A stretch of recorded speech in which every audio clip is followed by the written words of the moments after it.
My parents kicked me out at 18 with nothing. Now 11 years later they come begging. But I slammed the door, and they even threatened to sue me. I'm 29 years old. I work in tech as a software developer, and a few months ago my parents showed up at my front door asking for a place to stay. I closed the door in their faces. I guess that sounds cruel if you don't know the whole story. But the thing is, 11 years ago they told me I had 1 month to get out of their house because I was an adult now and needed to learn to fend for myself. I was 18 years old, had just graduated high school, and basically they threw me out like I was trash they'd been wanting to take out for years. So when they showed up at my door 11 years later, with nothing, expecting me to save them, I gave them exactly the same consideration they gave me. None. I should back up a little so you understand why I didn't feel even a shred of guilt about closing that door on them. My parents, Christopher and Karen, were never exactly affectionate, you know? My dad worked construction, always came home tired and in a bad mood, and my mom was a stay-at-home mom. But she acted like I was a constant nuisance in her perfectly organized life. Like, our house was always spotless, everything in its place, and I felt like I was just another object she had to keep clean and tidy. I don't remember many moments of affection, honestly. What I do remember is my dad constantly telling me that I cost too much to maintain, that food wasn't free, that the electricity I used in my room came out of his pocket.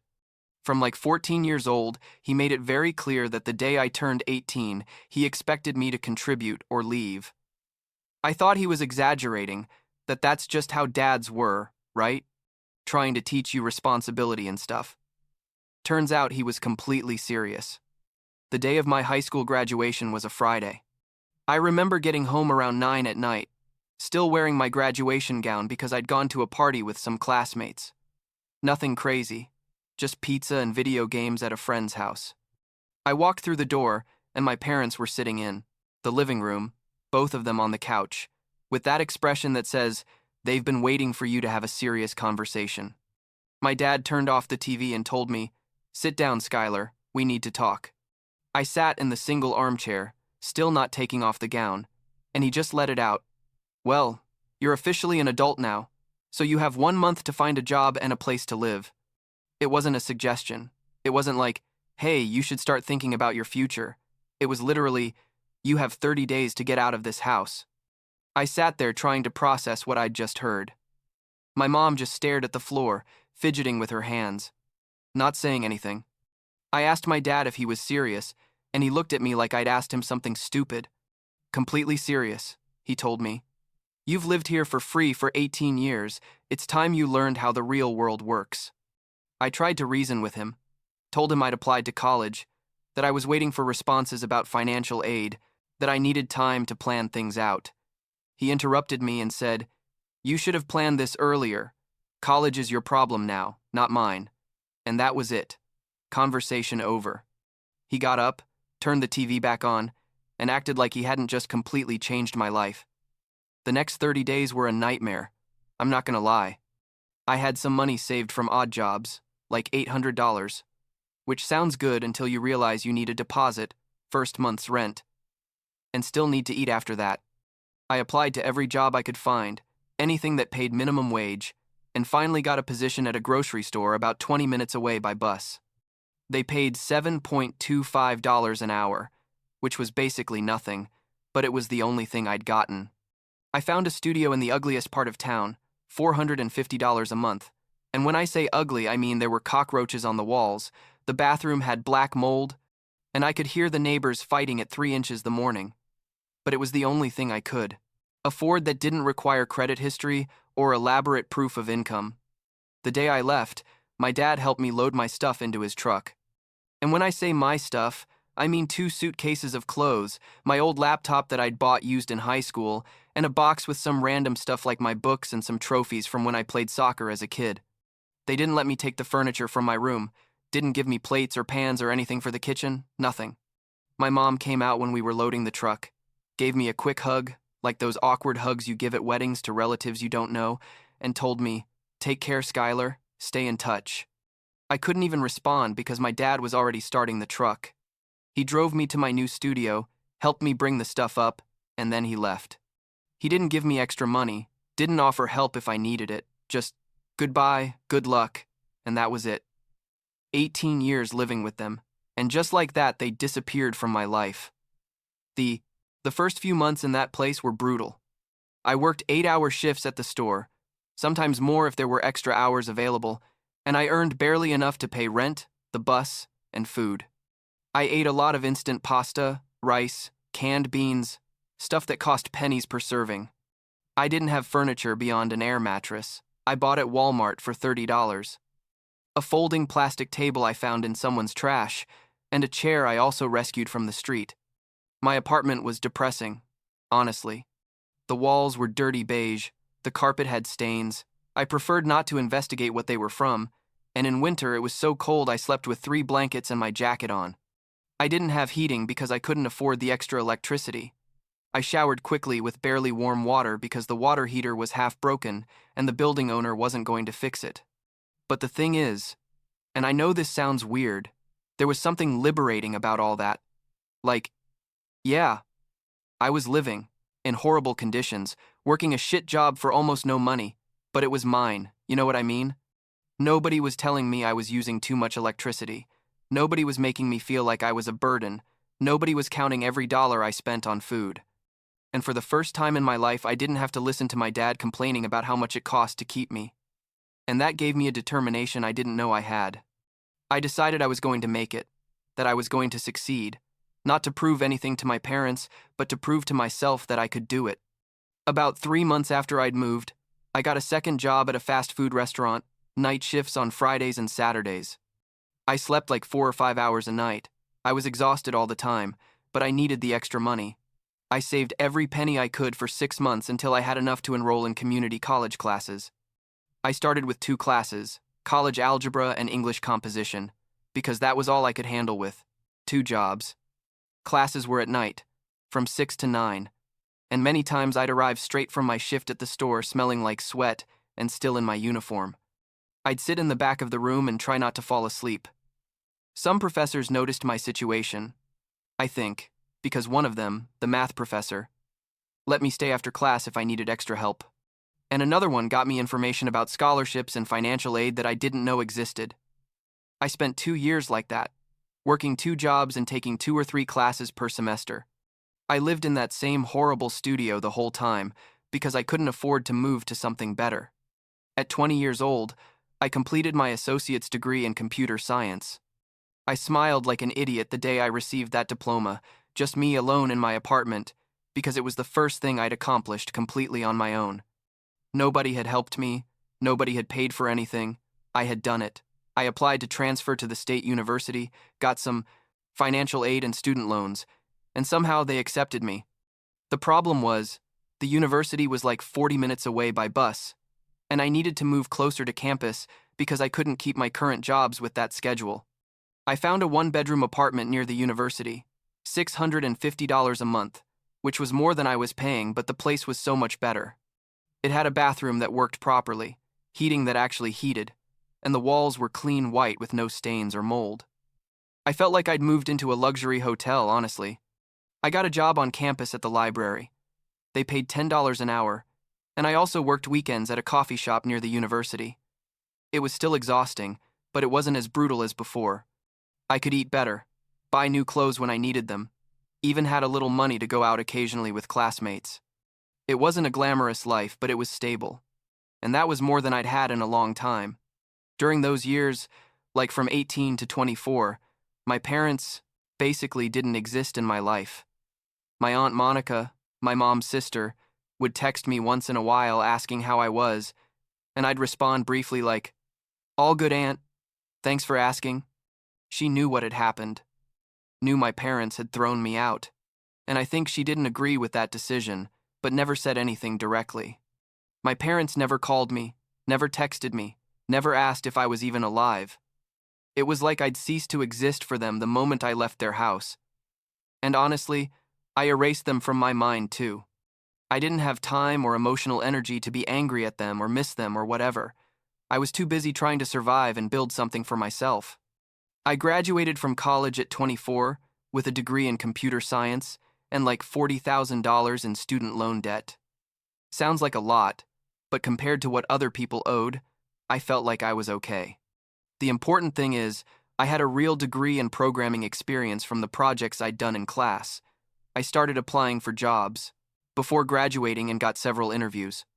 The process was stressful, I'm not gonna lie, because there were many candidates with better grades or who had gone to more prestigious universities, but I had something many of them didn't have, which was having worked multiple jobs while studying full-time.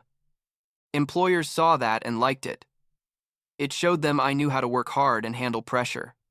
I got my first real job as a junior developer at a medium-sized tech company. They paid $55,000 a year. It doesn't sound like much money for tech, but for me it was an absolute fortune. It was more than I'd earned in an entire year, working 2 jobs.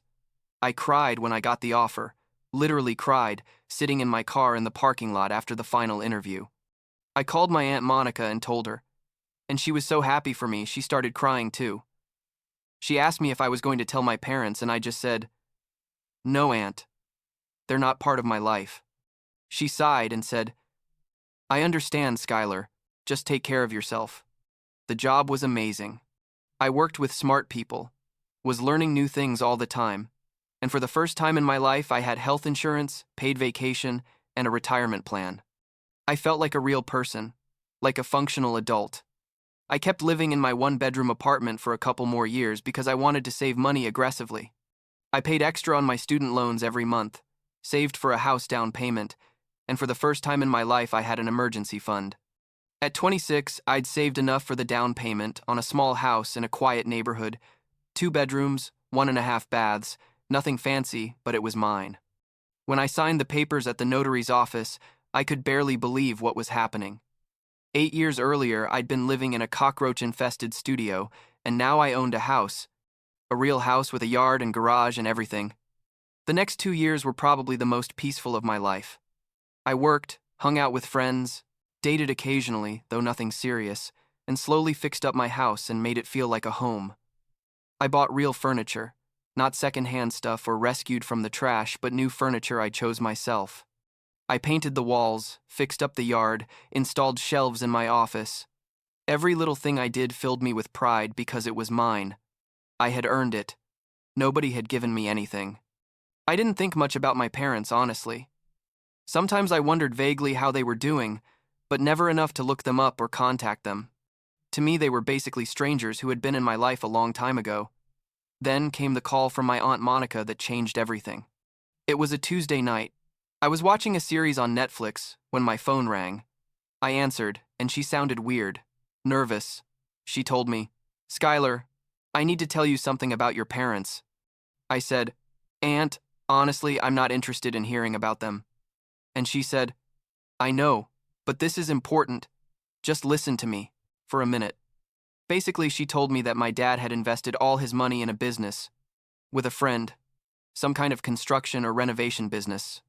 I don't know exactly. And the friend turned out to be a scammer who took all the money and disappeared. My parents lost everything.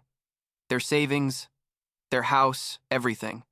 They'd been living with different family members the last few months, trying to recover, but nobody could keep them indefinitely. My aunt told me, "I know you have reasons to be angry with them, Skylar, but they're in a very difficult situation and they need help." I told my aunt that I understood they were in trouble, but that wasn't my responsibility.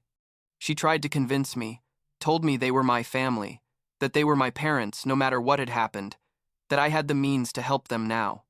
I responded, "Aunt, with all due respect, they threw me out when I was 18, with nothing, lived happily for 11 years, without knowing if I was alive or dead, never offered help or asked how I was, and now that they have problems, suddenly they remember they have a son. Well, I'm sorry, but it doesn't work that way." My aunt was quiet for a moment and then said, "I understand, Skylar. Just think about it, please." We hung up, and I sat on my couch feeling weird. Not sad, not guilty, just weird. Like when you see news of a tragedy in another country, you think, "Oh, that's bad," but it doesn't affect you personally. 2 weeks later, someone knocked on my door on a Saturday morning. I was in sweatpants and an old t-shirt, had been working in my yard, and when I opened the door, there they were. Christopher and Karen, my parents, standing at my entrance looking terrible. My dad had aged so much, had gray hair, deep wrinkles, looked like 10 years older than he actually was. My mom also looked bad, skinny, tired, with clothes that had clearly seen better days. For a moment, we just stared at each other. My dad was the first to speak and said, "Hi, Skylar," and his voice sounded different, softer, almost shy. I didn't say anything, just looked at them waiting for them to explain what they were doing at my house. My mom started crying and said, "Skylar, we need help. We have nowhere to go." My dad added, "I know we have no right to ask you for anything, but if you let us stay with you just for a while until we get back on our feet, I promise it won't be for long." I looked at both of them, standing there at my entrance waiting for me to save them, and I felt absolutely nothing. Not anger, not pity, nothing. It was like seeing two strangers asking for help. I told them very calmly, "When I was 18 and you told me I had 1 month to leave, remember what you told me when I asked for more time? You told me I should have planned better, that it was my problem, not yours. Well, this is my answer now. You should have planned better. This is your problem, not mine." My dad tried to speak, but I interrupted him.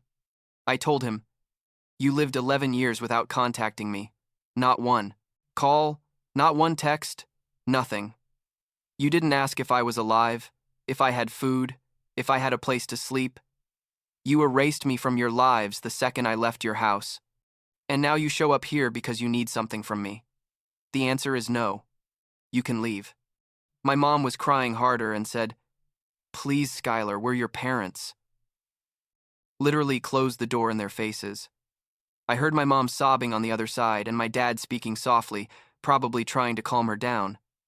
And then I heard their footsteps walking away. I thought that would be the end of it, but turns out it was just the beginning. They started calling me, texting me, leaving notes on my door. The messages were a mix of pleas and guilt trips. My mom sent me long texts about how I was their son, and they'd raised me for 18 years, and I owed them something. My dad called me and left voicemails saying he understood. I was angry, but that family is family, and you have to forgive. I blocked their numbers, but then they started sending other family members. My cousin, Eric, who I didn't even know well, called me, saying I was selfish. That how could I leave my parents on the street when I had a house with extra rooms? My Aunt Monica called me again, more insistent this time, telling me that yes, she understood my anger, but that leaving my parents homeless was going too far, that I was better than that. I told everyone the same thing, that my parents had made a decision 11 years ago, that I had lived with the consequences of that decision completely alone, and that now they could live with the consequences of their own bad decisions. That I didn't owe them anything. Most of my family left me alone after that, but some kept trying to make me feel guilty. My cousin Eric sent me a long message about karma and how life was going to make me pay for this cruelty, and I just responded, "Don't talk."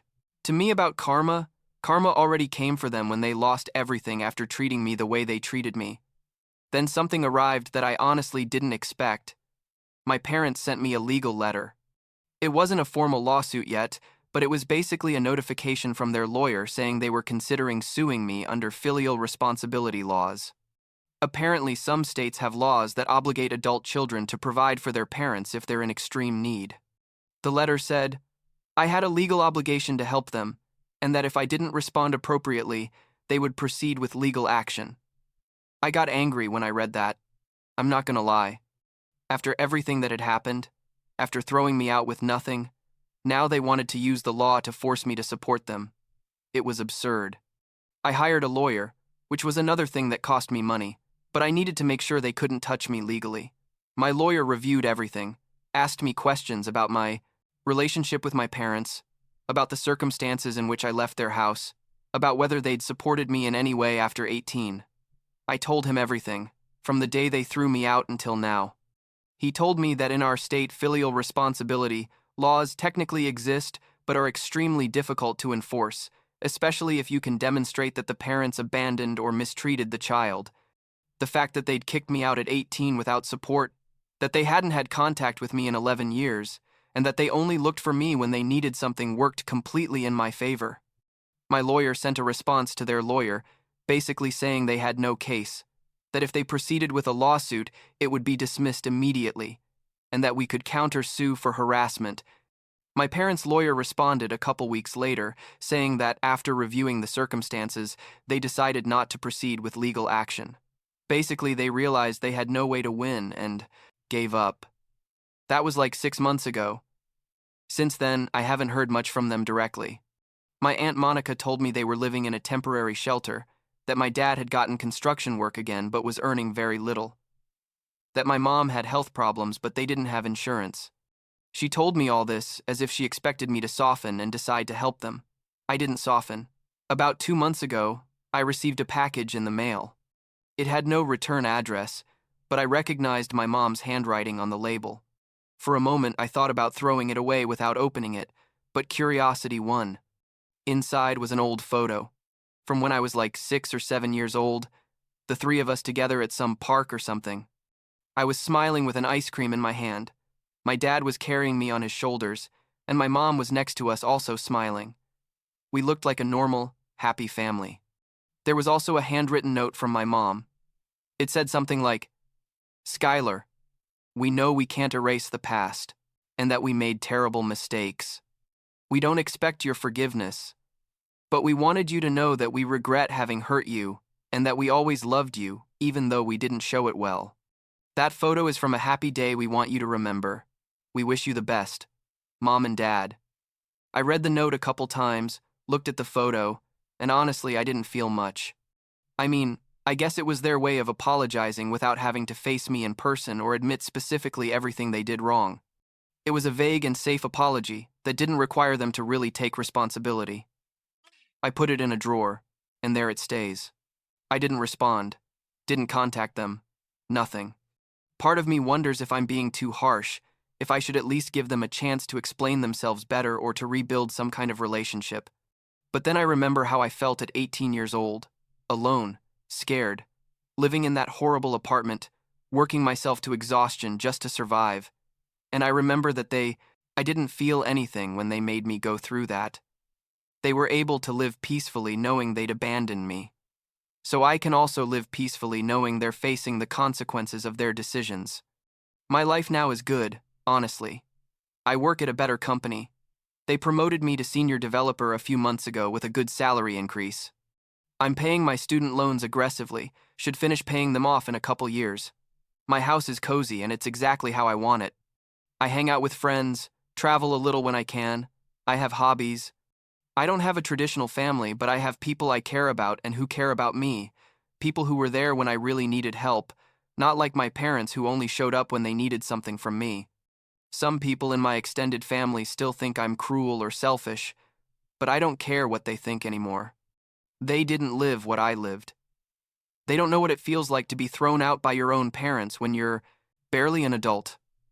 Sometimes I wonder what would have happened if my parents had been different, if they'd supported me, even just a little, if they'd kept in touch, if they'd treated me like their son and not like a financial obligation. We'd probably have a relationship now. I'd probably be helping them without thinking twice. But they weren't different. They made the choices they made, and now they have to live with those choices just like I had to live with the consequences of what they did to me. I don't feel like I owe them anything, honestly. The only thing I owe is to myself, to keep building the life it cost me so much work to create. The life I built without them, despite them. And that's exactly what I'm going to keep doing.